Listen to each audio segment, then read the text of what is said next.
हमने पकड़ा ये कछुआ, हमें बाहर से मिला, नाली के डंडे पे थे। अब इसको हम छोड़ने जा रहे हैं यहाँ पे। ये देखिए, इसे कछुए को हम पानी में छोड़ने जा रहे हैं। तो वो सामने हाँ पीछे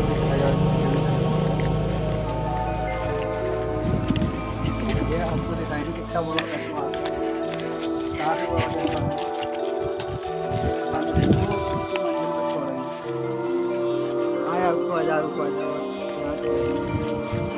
ये कछुआ कितना बड़ा कछुआ है, ये देखो।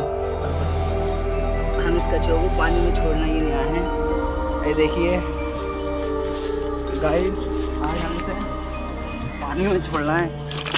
अरे यार गिर गया होता, नाव में बड़ा खतरनाक मारा हमने, उसे गिरते अंदर हो गया।